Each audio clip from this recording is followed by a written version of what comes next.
ঈদুল আজহার পর রাজধানী সহ আশপাশের এলাকা থেকে কোরবানি পশুর চামড়া আসতে শুরু করেছে সাভারের চামড়া শিল্পনগরীতে। তবে সরকার নির্ধারিত দাম মানতে নারাজ আড়তদাররা।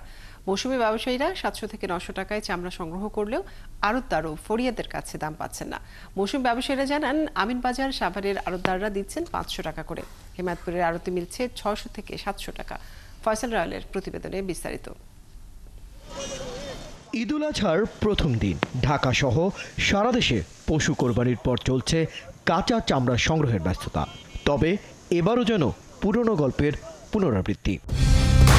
কালার এক্সপার্ট, জর্জ স্যাপ এবং মাইল্ড অন হ্যান্ডস টেকনোলজি সমৃদ্ধ অরিক্স ক্রিস্টাল ওয়াশ আপনার লন্ড্রি এক্সপার্ট। মৌসুমী ব্যবসায়ীদের অভিযোগ, মিলছে না ন্যায্য দাম। সরকার 2025 সালে ঢাকায় গরুর লবণযুক্ত প্রতি বর্গফুট কাঁচা চামড়ার দাম 60 থেকে 65 টাকা এবং ঢাকার বাইরে 55 থেকে 60 টাকা নির্ধারণ করেছে। খাসির চামড়া 22 থেকে 27 টাকা এবং প্রতি বর্গফুট বকরির চামড়া 20 থেকে 22 টাকা নির্ধারণ করা হয়। তবে বাস্তবতা ভিন্ন। আমিনবাজার, হেমায়তপুর সহ আশপাশের আড়তগুলোতে মৌসুমী ব্যবসায়ীরা গরুর চামড়া বিক্রি করছেন 550 থেকে 800 টাকায়, আর ছাগলের চামড়ার দামে মিলছে না। আগে আমি গেছিলাম আমিনবাজার কয় 600 টাকা করে, আপনার লইছি 1900 800 আর 700 কখন আপনার কিছু কইলে তো কিছু করার নাই। ওইখানে আমার এবারে চামড়া কিনে 750, এরপরে এখানে বলতেছে 650। দুইটা বলতো সরকার যে এরকম দুইটা, তাইলে আমরা ওইভাবেই চামড়া কিনতাম। আড়তদাররা বলছেন, সরকার নির্ধারিত দাম শুধুমাত্র লবণযুক্ত চামড়ার জন্য প্রযোজ্য, তাই তারা লবণবিহীন চামড়া ওই দামে কিনতে পারছেন না। চামড়া সংগ্রহের পর সংরক্ষণের জন্য লবণ ও শ্রমিকের খরচ যোগ হওয়ায় আড়তদাররা লোকসানের আশঙ্কা করছেন।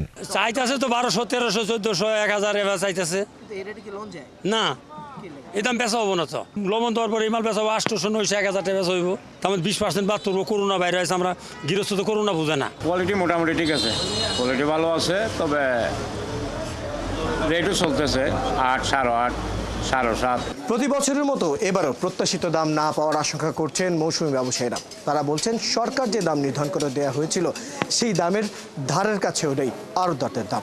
আর আড়তদাররা বলছেন, প্রক্রিয়াজাতকরণের যে খরচ সেটি বাদ দিলে সরকারি দামে কেনা কোনোভাবেই সম্ভব নয়। তাই তারা চান লবণযুক্ত এবং লবণবিহীন দুটি ভিন্ন দাম পরবর্তী সময় নিয়ে আসার।